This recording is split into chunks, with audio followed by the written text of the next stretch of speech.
இப்ப இந்த எக்சினி அப்படின்னு சொல்லும்போது, இத எல்லாராலயுமே வச்சிருக்க முடியுமா? தாராளமா வச்சிருக்கலாம்.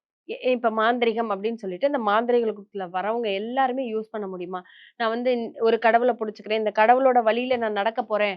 இந்த மாதிரி சில விஷயங்கள் மாந்திரீகம், மந்திரம் பண்ண போறேன். மக்களுக்கு நல்லது பண்ண போறேன். சில பேர் நான் மக்களுக்கு கேட்டத பண்ணி குடுக்க போறேன். செய்வினை இந்த மாதிரி நெறைய விஷயங்கள் பண்ணிட்டு இருக்காங்க. இவங்கனால இவங்களுக்கு ஏத்த யக்ஷினிய கூடவே அவங்க கட்டுக்குள்ள வச்சிருக்க முடியுமா? அது எக்ஸினி நிக்கிறதும், அவங்க கிட்ட இருக்கிறதும், அவங்க வழிபாடுறத பொறுத்து இருக்கு. இப்ப அவங்களுக்கு வழிபாட்டு முறை இருக்கு. நீங்க போயி ஒரு கடையில ஒரு செடி வாங்கிட்டு வரீங்கன்னு வச்சுக்கங்களேன். அந்த செடி வந்து பிளாக செடின்னு வச்சுக்கங்க. பிளா மரத்தினுடைய செடி. நீங்க வாங்கிக்கிட்டு வச்சதுனால, அது காய்க்கவோ, பூக்கவோ செய்யுமா? இல்ல. செய்யாது.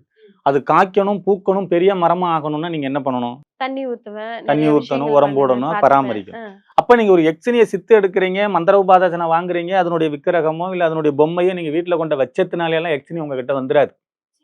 நீங்க முறைப்படி அத பாவிக்கணும். குழந்தையும், தெய்வமும் கொண்டாடுற இடத்துலன்னு ஒண்ணு இருக்கு. நீங்க எந்த அளவுக்கு அதுகிட்ட நீங்க அன்பாவும், ஆத்மார்த்தமும், சரணாகதி சரண்டர் ஆவுறீங்களோ, அது உங்கள பெத்த தாய்க்கு மேல பக்குவமா பார்த்துக்கும்.